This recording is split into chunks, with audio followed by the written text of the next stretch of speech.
I want you to think about your company for a second.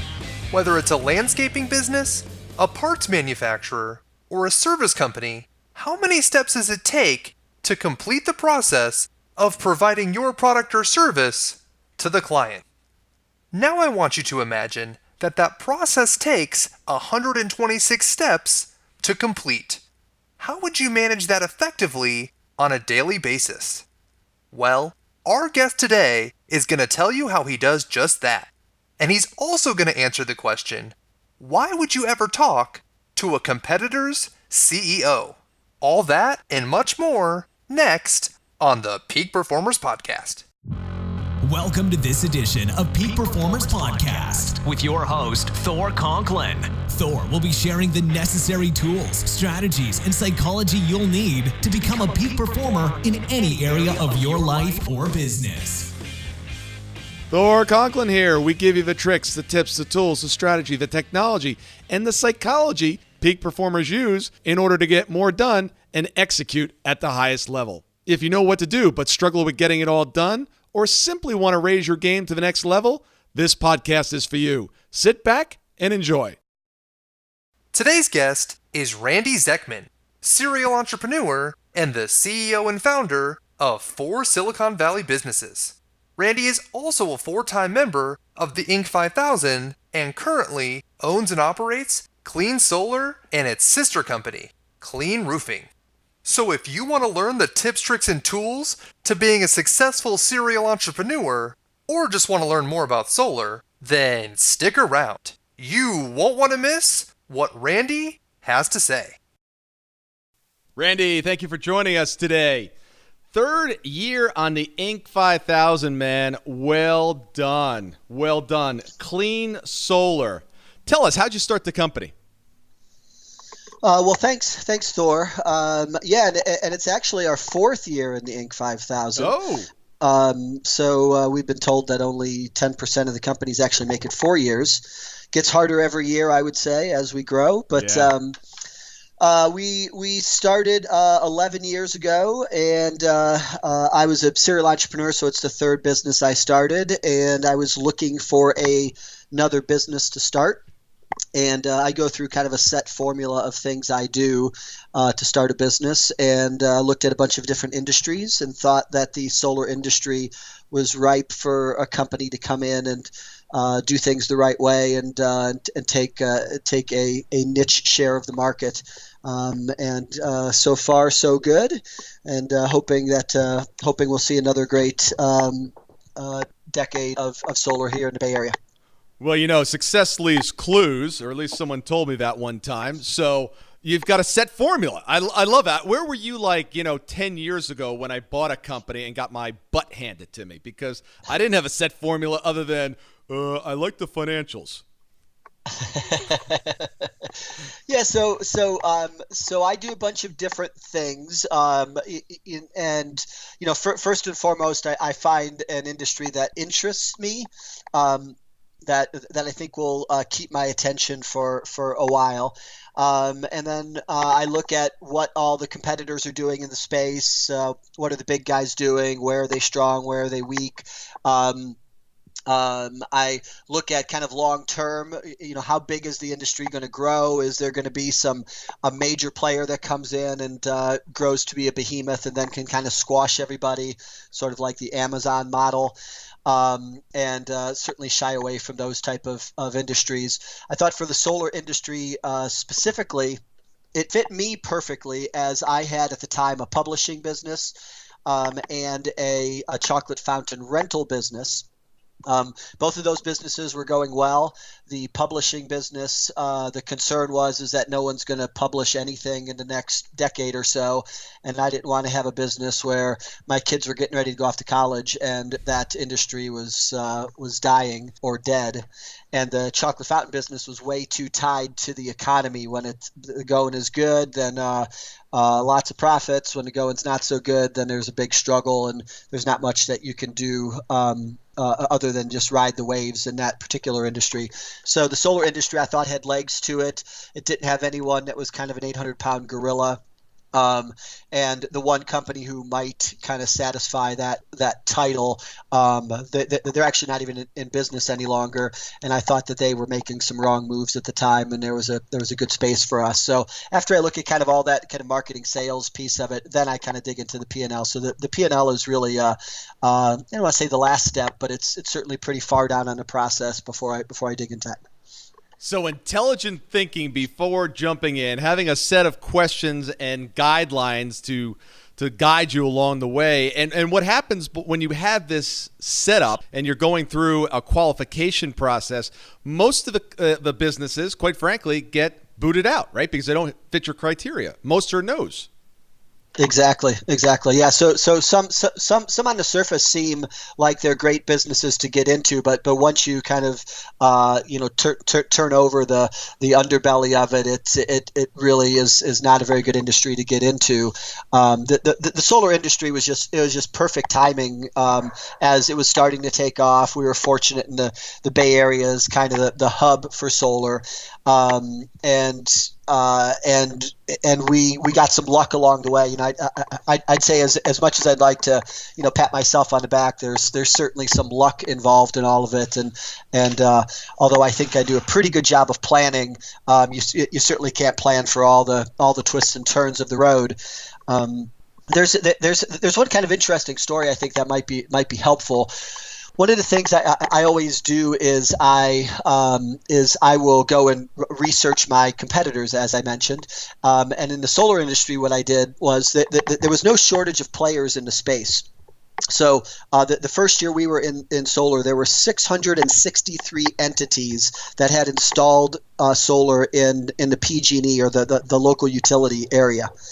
And so, you could certainly make the argument that did the world need another solar company at that time?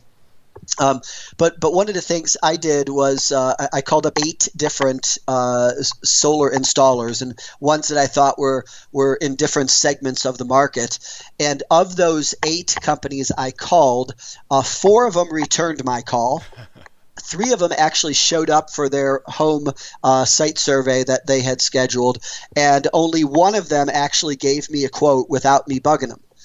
So, being the brilliant mind that I am, I said, wow, this industry seems like they're lacking in customer service. Yeah. So I thought at the very least, either one of 2 things was going on. Either the companies didn't know how to really treat customers, or they were so busy they couldn't return a call from someone like me who was going to spend $30,000 or $40,000 on a solar system. And I was the perfect candidate. I lived on a wealthy street. No one on my street had solar. So I thought, hey, I would return my call in about a minute and a half, and so that's kind of what was a major contributor to start this business versus another one. I love it. Find the white space in the market. Randy, one of the things I loved also as I was going through your bio, we're profitability consultants. You mentioned profitability, or what's the other word? Profitability. 8 times in a bio. I love that. Usually people are talking about, hey, we did this in sales, we got this many offices, we got this many employees, but you get it. It's all about the profits. What was the mind shift, or was there a mind shift, or did you come out of a womb like this? Because I find so often entrepreneurs have to be trained into this mentality of, all right, top line's beautiful, the pretty offices are great, the nice trucks are great, but it's really about what we take home at the end of the day. Yeah. I would say actually, if I was being honest with it, it's not something that comes supernatural to me. It's something I've had to work on.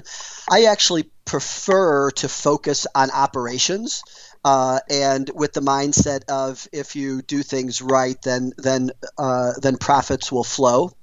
And although I don't think that's necessarily a bad strategy, I think one does have to be very careful about how much you're consistently investing and not paying attention to how much is flowing to the bottom line and saving for a rainy day. But for me personally, I would say that's the the least amount of enjoyment I get out of the business. The part that I really enjoy is the people, and seeing people growing and seeing people take ownership in the business, seeing them being empowered and making decisions. And when they come to me and ask a bunch of questions about, should I do this, that, or the other, it's typically just questions right back at them that lead them to, you're smart enough to kind of come up with these answers and make some decisions, and then we'll talk about how those decisions came out. And most employees certainly are not thinking about bottom line, and so there's a lot of conversation with staff about that. And so I find it's certainly a daily conversation with the team that we have about it's all well and good to take care of the customer to the nth degree, but you do have to keep that other eye on the prize. Yeah, and when you take care of a customer, it flows to the bottom line. Yep. That people, and one of the things that you've done extremely well is Clean Solar is the highest rated 5-star solar installer in the world. People are crazy about their Yelp reviews now. How'd you do it? Yeah, so this was interesting. One of the things we did when we started, I'm a marketing major from college, and so the whole marketing sales piece is kind of my forte. And I think I found that most entrepreneurs have a part of the business that there is easy and natural to them, and so for me, it's marketing and sales. So the interesting thing when I was delving into the marketing side of all our competitors in the space is 90% of our competitors led with, we give great customer service. So statistically, not possible for that to be the case. So what we actually did right out of the gate was when we were trying to decide, what our marketing niche was and how we were going to stand out in this crowd of 600 players in a small market, was the first thing we said was, we're not going to talk about service because everyone else is doing it. And so as time went on, Yelp got developed, and Yelp grew, and Angie's List grew, and things like Diamond Certification happened, and all these kind of third-party rating services started popping up. And we just happened to perform very well because it was the right thing to do. And so we made this entire shift probably about 5 years into the business, where good service was not a quantifiable item, and now with Yelp, it's quantifiable. So as soon as we started seeing that we were getting a lot of Yelp reviews, once we got to probably 20 or 25 or so, and really got ahead of the curve on some of the other players, was we then as an executive team got together and talked about how do we manage that Yelp review, because there's a process to all of that that's perfectly legitimate, and it's really just encouraging customers that you believe had a good experience to then give you 5-star Yelp reviews. And if there's any hiccup with any customers, which and anyone can certainly go to Yelp and put on a 1-star review, but in those particular folks, we might not necessarily encourage them to give us a Yelp review. And so the team is very focused on every step of the process with every single customer. And with the solar industry, we have 126 steps in the process of signing a contract to being completely interconnected, and then we're generally done. There's 126 steps in there, and so the team kind of focuses on every single one of those steps. And if there's any hiccups along the way, we then carefully manage that process and converse with the customer, right? We messed up on step number 42. Let's talk to the customer and see how they feel about that mistake on step number 42, whatever that might be. So the Yelp reviews. The other thing we got really fortunate with is all of the big players in the space, the Solar City, the Sunruns, Sungevity, all of them did horrible on Yelp. And hindsight being 2020, it makes a lot of sense when you go from 0 employees to 10,000 employees in 4 years. It's pretty impossible to get everyone on the same page with on a system that has 126 steps in the process. And so I would say that was not something I necessarily foresaw, but we certainly capitalized on it once we realized that was happening over that period of time. Now, the 126, I knew you had some sort of system because you can't end up with consistent results without having a system in place. How do you manage 126 steps? Is it an app? Is it your system? I mean, how do you keep everybody? What is this? Is it a big spreadsheet? It's funny because it started off as a spreadsheet, and that's how I know it's 126 steps. That's great. And so we would just keep adding to it as we would go through, and something would happen, and you'd go, "Oh, yeah. Wow, we didn't think about that, so we better put that on the checklist to make sure we don't, fumble the ball at that point again." So it did literally start off that way, and then it morphed its way into a CRM and a whole online. We use Salesforce as that checklist now, and each department has different steps in that process, and we have a whole handoff process where in most cases step 43 can't happen with step 42 not being completed, and so all the boxes have to be checked and have to go through. But really, in my opinion, it's most things in life, people are always trying to look for that magic bullet or that great little nugget that's going to turn me from a poor running corporation to a great one. Right. It's at the end of the day, it's not very sexy. It's working hard every day. When people mess up, you have conversations about it. When they do a good job, you pat them on the back, and it's all that kind of simple stuff. And I think if you look at any organization, or even like sports teams, the whole San Antonio Spurs or the New England Patriots, all they're really doing is hard work every day, staying focused and finding the right people to be in the place, and then coaching them up. And so I think that's I think we've been fortunate in our space that we've done that pretty well over the past decade. Yeah, the pros do the basics over and over and over and over again. They just drill it in. Thank you so much for listening today. I really do appreciate your time, and I hope you found today's show valuable. If you would like to receive these shows automatically to your phone or to your computer, simply go to iTunes and subscribe. After listening to several of the shows, if you're so inclined, please leave us a 5-star rating, as this helps us reach additional people and spread the message. If you're truly committed to taking your life to the next level and doing whatever it takes to become a peak performer, but something's holding you back, something is blocking your way, and you just can't seem to figure out what it is, send me an email to info@thorconklin.com, and I'd be more than happy to get on the phone with you. We'll schedule a 15-minute discovery call. No obligation, no cost. I absolutely love to hear from the listeners, and if there's something I can do to help, I'd be more than happy to do that.